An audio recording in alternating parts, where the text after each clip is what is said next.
Okay పదండి ఇంకా.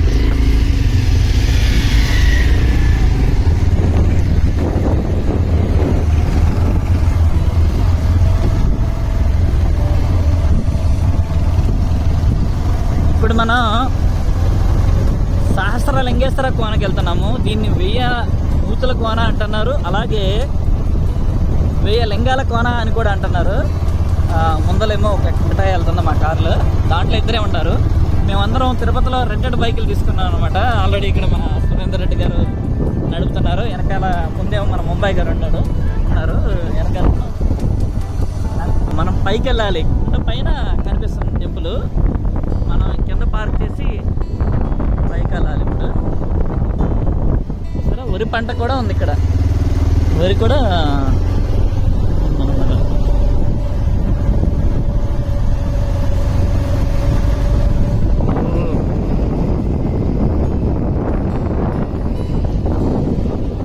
Hello nature lovers, అందరూ ఎలా ఉన్నారు?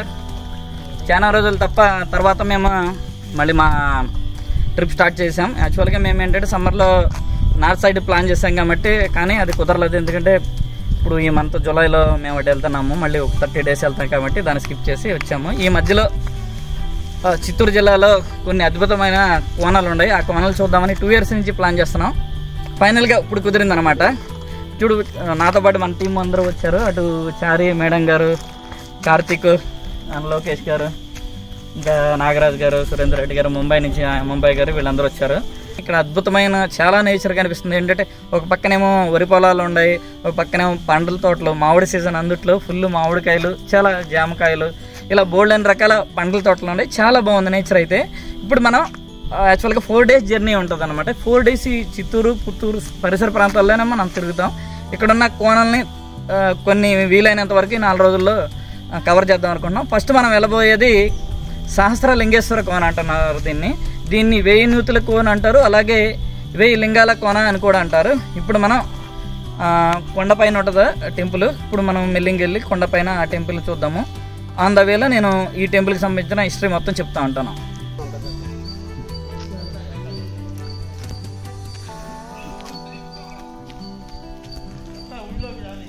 అదేనండి కొండపైన, ఇంకా అదేనా హైట్?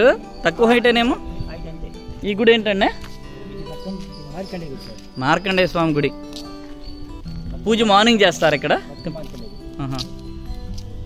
మార్కండేయ స్వామి గుడి, భక్త మార్కండేయుడు. ఓకే,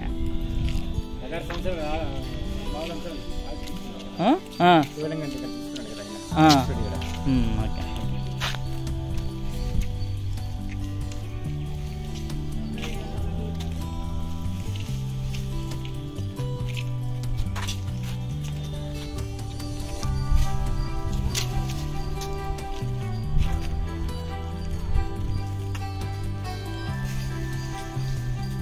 ఇప్పుడు మనము సహస్రలింగేశ్వర కోనకి బయలుదేరాము. స్టార్టింగ్ మెట్లు ఉంటాయండి. ఓకే, అలాగే అక్కర్లేదు, కిందకి వెళ్దాంలే. మొత్తం మెట్లు ఉన్నాయి, అంటే జర్నీ పెద్ద కష్టమేం కాదు. మా అయితే ఒక 10 minutes ఉంటుందేమో. పైకి వెళ్ళి మళ్ళీ డౌన్కి వెళ్ళాలంట.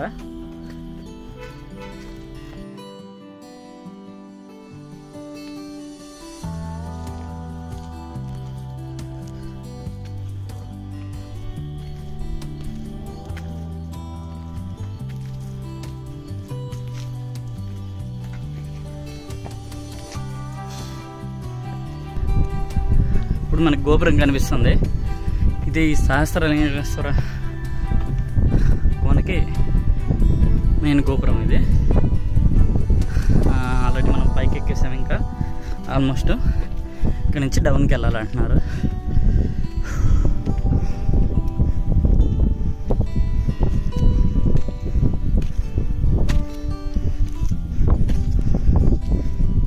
సరే లొకేషన్ చూద్దాం.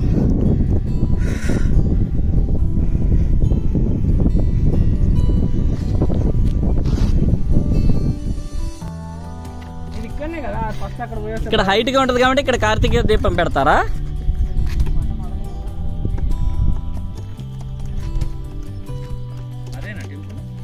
2 టెంపుల్ ఉన్నాయి. అక్కడ ఒకటి కనిపిస్తుంది, అక్కడ ఒకటి కనిపిస్తుంది.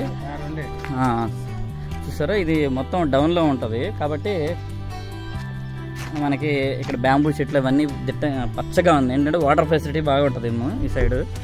సరే, ఎంత అద్భుతంగా ఉందో లోయ, చాలా పచ్చగా ఉంది ఇది. ఇంకా కొంచెం ఇంకో ఆగస్ట్ అయితే సూపర్ ఉంటుంది కార్తీక్. ఇది అద్భుతంగా అనిపిస్తుంది. ఇంకా ఆ కొండల పైన కూడా అది కూడా పచ్చబడిపోద్ది అప్పుడు.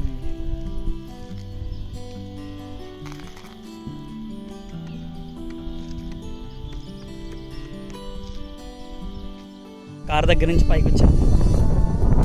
ఇది ఎంట్రన్స్ అనమాట టెంపుల్ గోపురం. ఇటు నుంచి మనం కిందకి వెళ్ళాలి. కిందకి వెళ్తే టెంపుల్కి వెళ్తాము. కానీ ఇక్కడ దీపారాధన చేస్తారంట, అంతేనా? కార్తీక దీపం ఈ చుట్టుపక్కల ఉన్న హైట్ అయిన ఎత్తైన ప్రదేశం అన్నమాట. ఇక్కడ కార్తీక దీపం వెలిగిస్తారు. ఈ కొండకి చిన్న గుట్టకి మేము ఇక్కడికి వచ్చాము. వావ్, చూడండి చాలా హైట్లో ఉన్నాం. అవి ఏంటండి కోల్ ఫామ్స్? అవి పామ్ చెట్లు అనేవి పామ్ ఆయిల్ కదా అవి. ఇక్కడ పామ్ ఆయిల్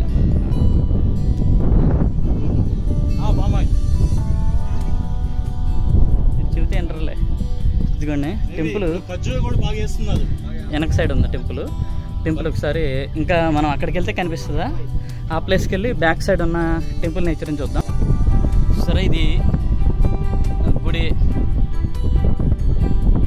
సహస్రలింగేశ్వర స్వామి కొనున్న ప్రదేశం ఇది. చాలా హైట్ పాయింట్లో ప్లేస్లో ఉన్నాం. ఇక్కడి నుంచి మనం చుట్టూ సరౌండింగ్ చూద్దాం. మనం కింద అక్కడి నుంచి వచ్చాము, అక్కడి నుంచి పైకి వచ్చాము.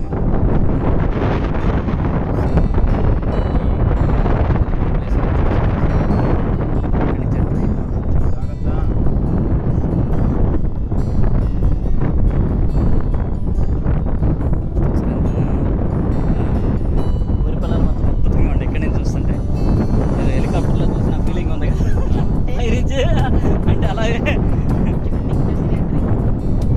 కొంచెం పెరిగితే అమ్మాయి కూడా వేయాలి. అదేంటండి బ్లాక్గా ఉండే అక్కడ?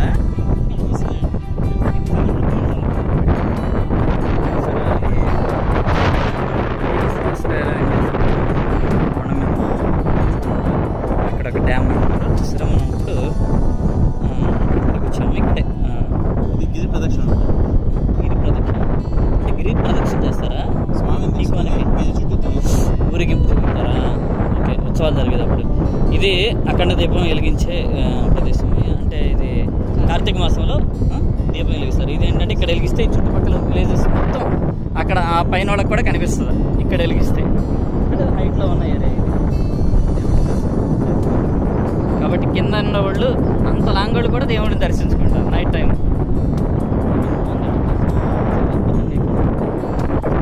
మొత్తం మనం ఇక్కడ నుంచి మళ్ళీ కిందకి వెళ్ళాలి.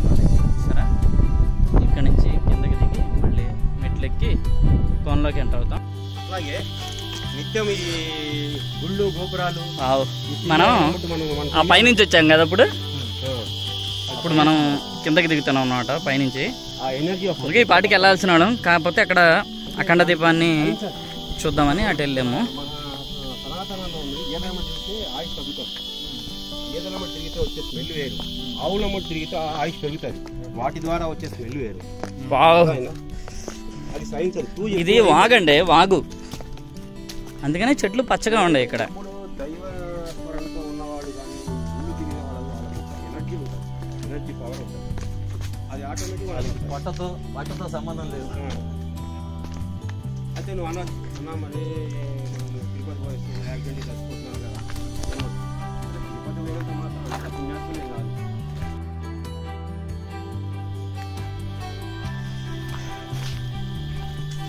బాగా వర్షపడి అవును, అద్భుతంగా ఉంటుంది. ఏంటి పవర్ కేబుల్ వచ్చారు? ఇదేమన్నా పవరా? బోర్ కింద మీరు ఎటు వెళ్తే అదే రైట్.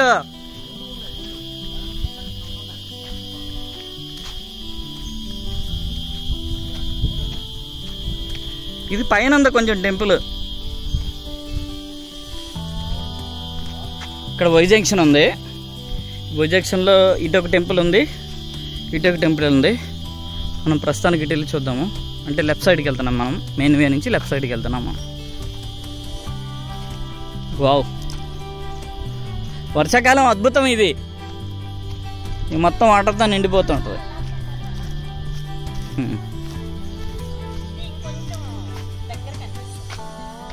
అవును, ఇంకా గ్రీన్ అవుద్ది మేడం, ఇంకా ఫుల్ గ్రీన్ అవ్వలేదు ఇది. అవును,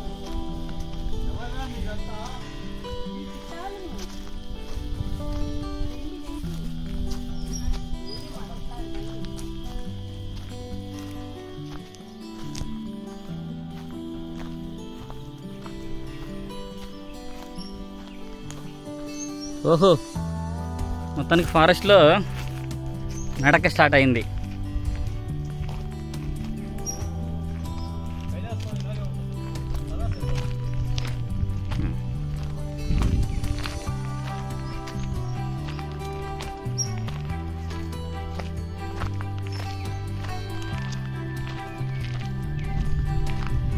ఓ మళ్ళీ మెట్లు ఇటు.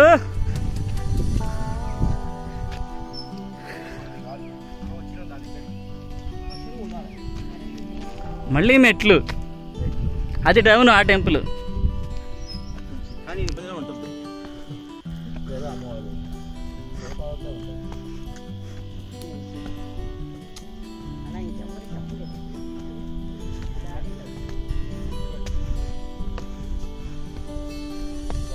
మెట్లని ఎక్కి మొత్తానికి పైకి వచ్చాము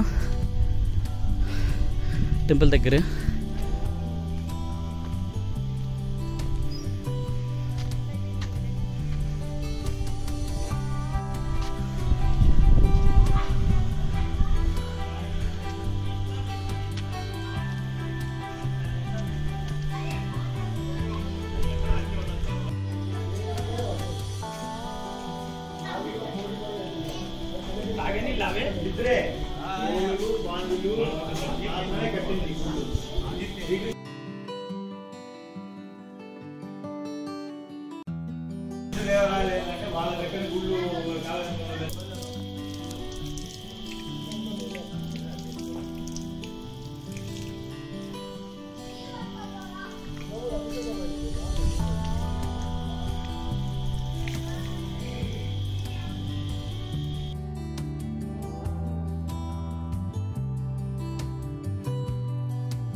ఒక్కొక్క రాజ్యం అది చోళుల గుర్తు. చోళులది చాప, సర్పము, చంద్రుడు పెడతారు.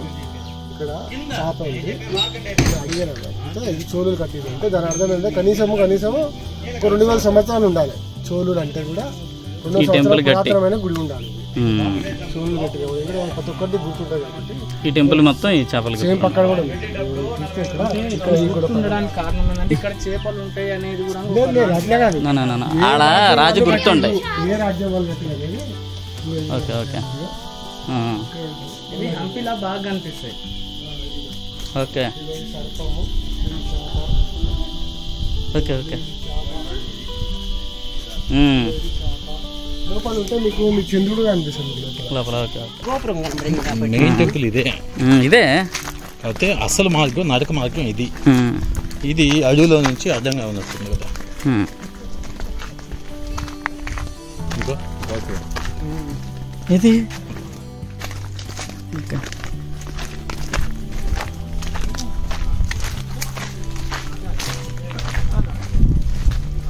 అసలు సహస్ర లింగేశ్వర కోన ఆయన ఎందుకు వచ్చింది అది చెప్పాలి. ఆ విగ్రహానికి ఉన్నాయి సార్, ఉన్నాయి.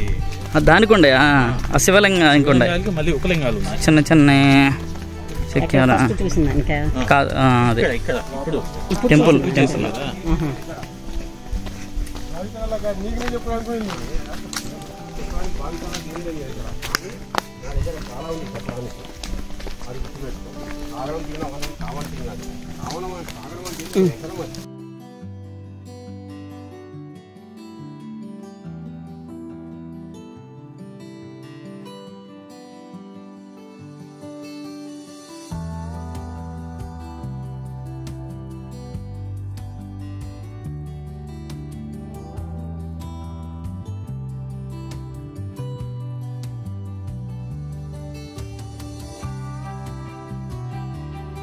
అక్కడ పైన రామాలింగేశ్వర స్వామి గుడి చూస్తాం కదా, అది ఖచ్చితంగా చోళులు కట్టిన గుడి అన్నమాట.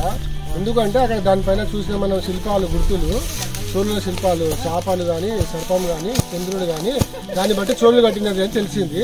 ఇంకోటి మనకు అనుకున్న విషయం ఏంటంటే చోళుల రాజ్యం కాబట్టి సైనికులు వాళ్ళు గుర్రపుశాలని ఇక్కడ పెట్టేవారంట. అక్కడ ఉండేవాళ్ళు, అది గుర్రపుశాల సైనికులు ఉండేవాళ్ళు కాబట్టి ఆ శివలింగం ఉంది కాబట్టి చోళులు గుడి కట్టుకున్నారు.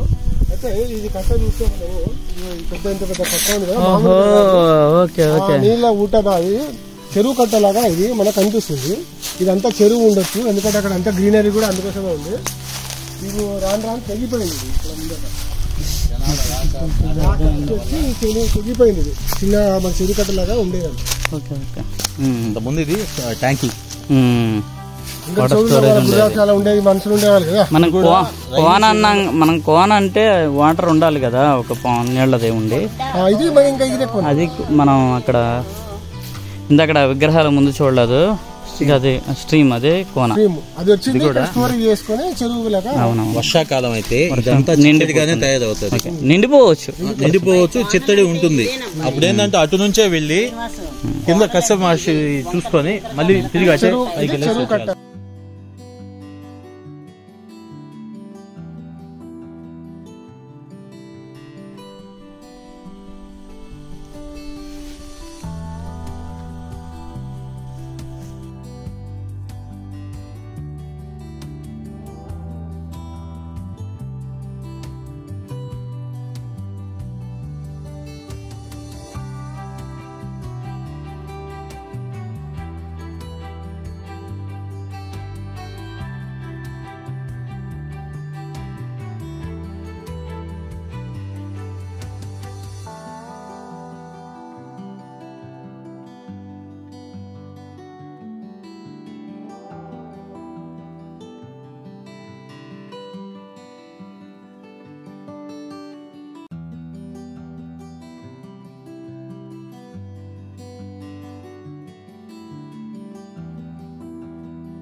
సప్త మహర్షి టెంపుల్, ఇది జమదగ్ని కదా, జమదగ్ని మహర్షి. ఇక్కడ అన్ని టెంపుల్ ఉన్నాయి చుట్టుపక్కల.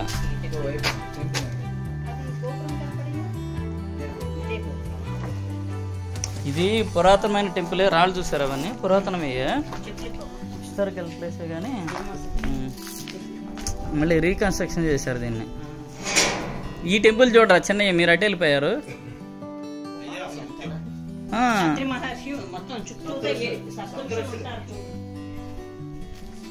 కూర్చుకుంటాను రాళ్ళు ఇక్కడ, ఎత్తున మనిషి.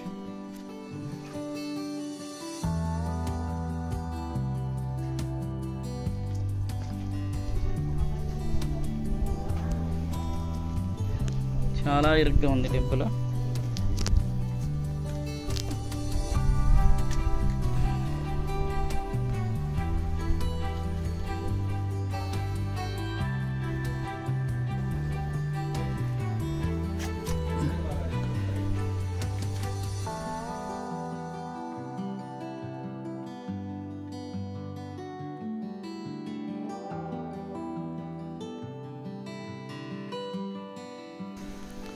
ఇక్కడ వశిష్ఠ మహర్షి.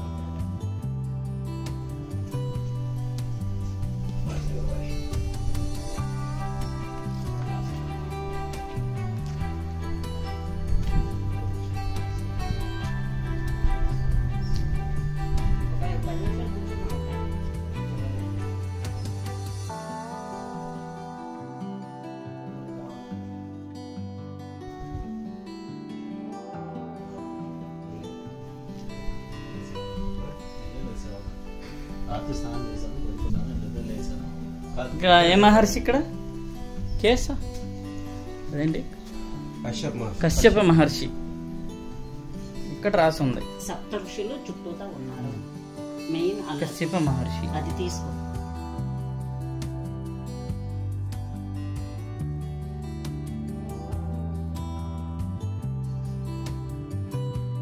ఓకే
విగ్రహం అద్భుతంగా ఉంది. సూపర్గా ఉంది.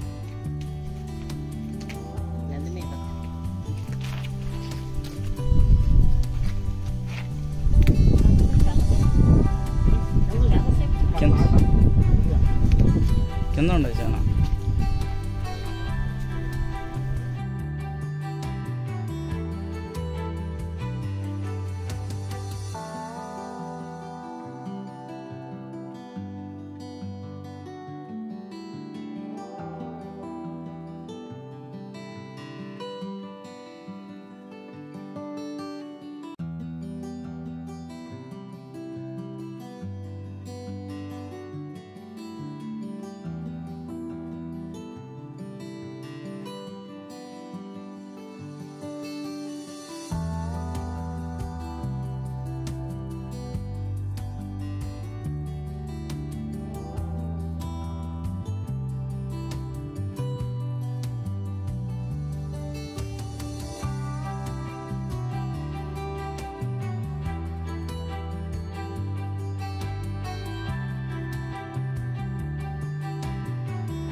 నీళ్ళ దగ్గర మెకానిక్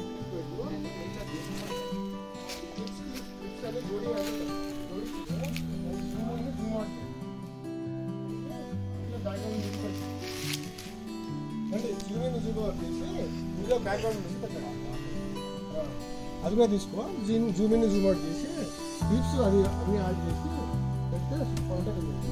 బ్యాక్గ్రౌండ్ మ్యూజిక్ వస్తుంది. అవునా